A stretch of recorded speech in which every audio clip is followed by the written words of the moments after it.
news. Earlier, about 2 weeks ago, the RWA Triple Crown Championship had been vacated. The winner of the future, Mike Graca, suffered a severe concussion, and doctors said that he could no longer professionally wrestle. How long that will be, we are not sure. I sat down and spoke to Mike Graca earlier today. I'm here with the former Triple Crown champion, the Wave of the Future, Mike Graca. And Mike, I say former, and I say that in an unfortunate manner because you have actually dropped the title because of medical purposes. July 13th at RWA Legacy, you suffered a concussion. We're going to start there. Take me through the moments before you sustained that injury. Before, I actually remember. When it happened, I don't remember anything after that. I do remember entering into the match and being taken to the limit by Davey Cash, and that's about it. I really don't remember much. So anything after that match, I mean, it was about a 28, 29-minute match. You remember pretty much nothing from that match. That's how severe the concussion was. Now, you spent the night, or you at least were admitted, you went to Kent County Hospital down in East Greenwich, and they diagnosed you with an extreme concussion.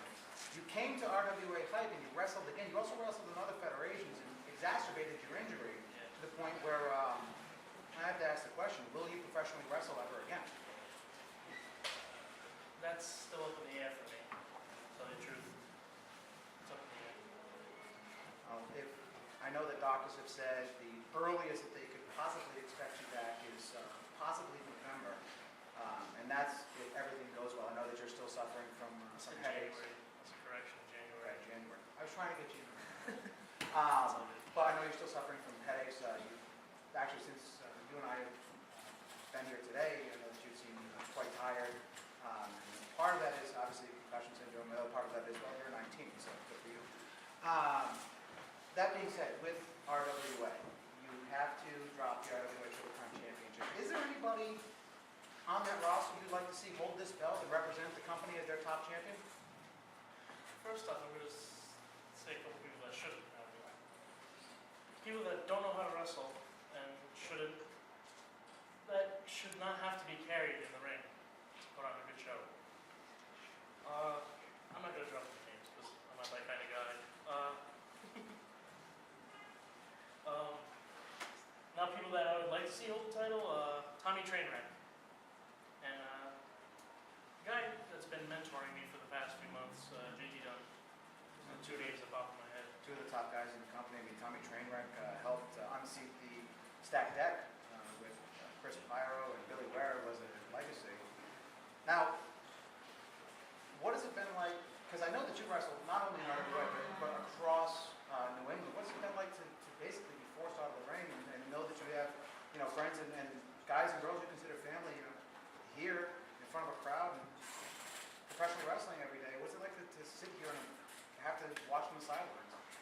Honestly, it's probably the most nerve-wracking thing there is. I know my doctor said not to do anything and to watch everything from the sidelines, but I don't know. And you are going to be at Summertime Showdown later tonight. Well, I know that professional wrestling, especially in the Renegade Wrestling Alliance, is always positioned for the Wave of the Future, Mike Graca. And my last question, and I hate to put you on the spot here, if you do come back into the ring, do you feel that not only you should get, but you deserve the first shot possible for the Triple Crown Championship?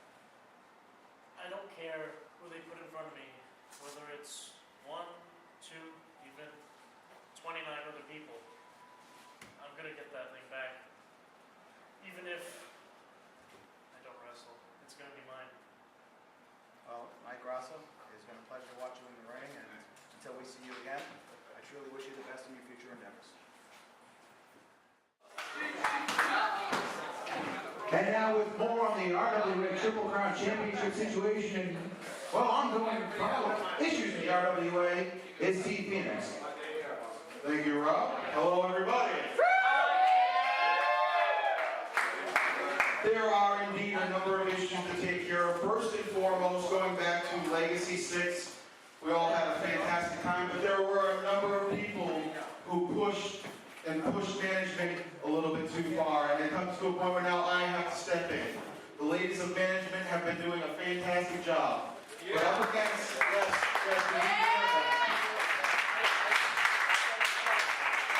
but up against bullies like the movement, and others that don't need to be named. There's only so much they can do, and that's why I decided to step in. After speaking with our president, Christian SG, I will now be helping the ladies of management. You can call me the HMFIC. You know what I'm that? The head in charge? Okay. That'll be me. So ladies, I've got your back. You go ahead and do what you do best. Take my picture, get my good side. Thank you. Now, But I'm not up there with him. You're going to get the other side when I'm up there with him. It really is, actually. did you get some comments? Yeah. Work it, work it. Show me a little call. Here we go. Oldest ride, longest line. Yeah! So moving on. This is sort of a personal issue. I was standing in this very ring about 2 months ago, and I said that I had another partner who left me. That partner was Jason Devine. Now in life, I'm sure a number of you will know, friends come and go. Sometimes it's for the best, sometimes it's for the worst. I am happy to say that Jason Devine and I have patched up our differences, and I'd like to welcome Jason Devine back to where he rightfully belongs in the RWA.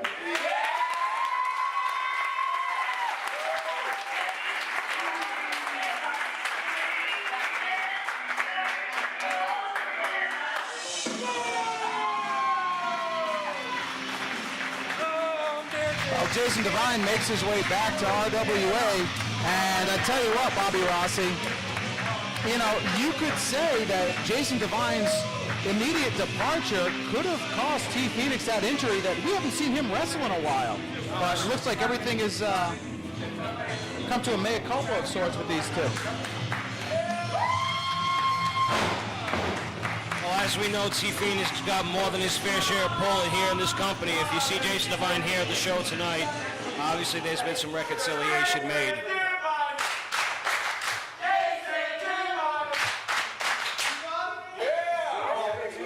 Devine, that's French. But you missed a hell of a show a couple weeks ago. Don't ever do that to me again. It's great to have you back where you belong right here. And I know later tonight, you have a match yet? We'll work on that.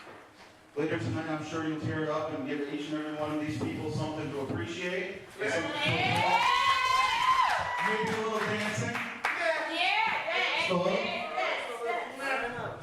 Well, I don't know if you know this or not. You may have heard me. I'm now kind of like the head guy in charge, and I've got a couple ladies The head MFer in that charge. I'm going to be supervising. I'm going to call them my sexy ladies under T's supervision. Oh my God! You know what? Yeah.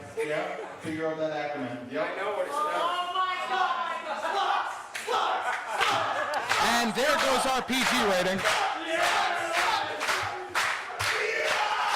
Just kidding, these people.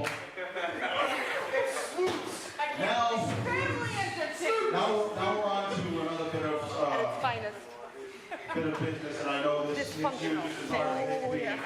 As Rob mentioned before, Mike Graca is injured and unable to compete. I'm going to ask Mike Graca to come out here now. He's going to have to relinquish the RWA Triple Crown Championship, but I know he would like to impress each and every one of you. So at this time, I have the wave of the future, Mike Graca.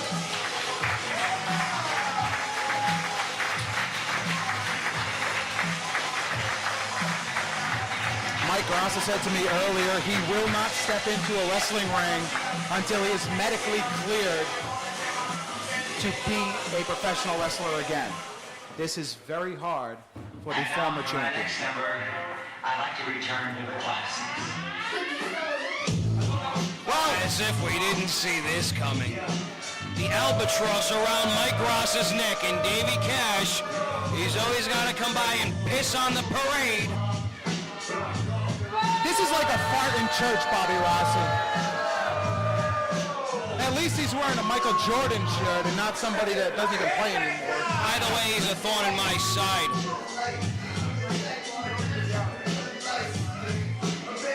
I think that's the Cole special that he's wearing. Never wanted to pull a guy in a Jordan jersey. They're not booing the jersey. I would call you champ, but Mike Graca, you're just a chump, man. Straight up. Yo, why don't you people shut your mouths before I go around this building and start smacking y'all bitches?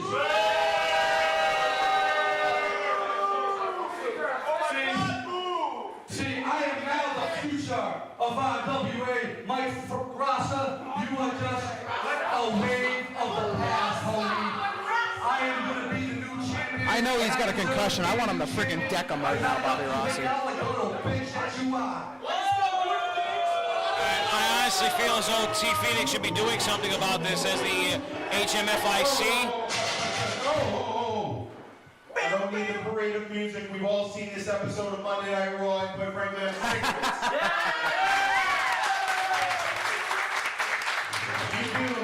You have a legitimate gripe. You are the rightful #1 contender. You've given this kid a run for his money, and everybody here knows, including him. I didn't see that. And I'm sure if he was able, he'd gladly kick your ass here today. He proved that, didn't he, T. Phoenix? So you say you're the rightful Triple Crown champion. Mike Montero was about to come out here because I know 2 weeks ago you came in here and stuck your nose in his business and prevented Mike Montero from possibly becoming the Triple Crown champion. Plus his music play. Plus his music play. That's how I knew all that. So here's what I'm going to do. Tonight in the main event, we're going to have a Chase the Champion match for that championship belt right there. Well, but in the Chase the Championship match, somebody has to be the It'll champion. have Mike Montero and yourself in it. And it will also include, hey Mike, pick 3. Pick 3? Tony Trainwright.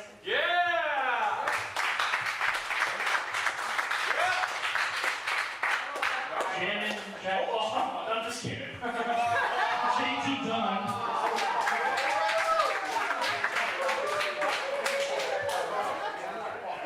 Wait. I can't wrestle you, Dick.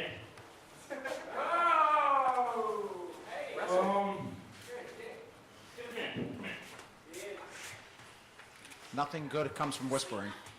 Jason Devine. Okay, so tonight, 5-way Chase the Champion, Davey Cash, Mike Montero, Jason Devine, Tommy Traeger, and the Juice JT Dunn. And since you think you deserve to be champion, well, you're going to start the match off as interim champion. And that means when the bell rings, you're going to have 4 guys looking dead at you with a bullseye right on your ass. Wow. Wow. Now enough of this talking crap. Let's start the show. So, Bobby Rossi, a huge announcement made for our main event. It's going to be a 5-way Chase the Champion match. And in name only, Davey Cash is the Triple Crown champion right now, mainly so he can get his ass kicked by the other 4 competitors. He'll have about 15 minutes to see if he can retain that interim championship. And I'm not a gambling man, but he's got a 20% chance of making that happen. 15 minutes, last person with the last pinfall takes home the top strap of the company. That is big news. Well, we'll be talking about that match a little bit later, but our first match will be right up after this.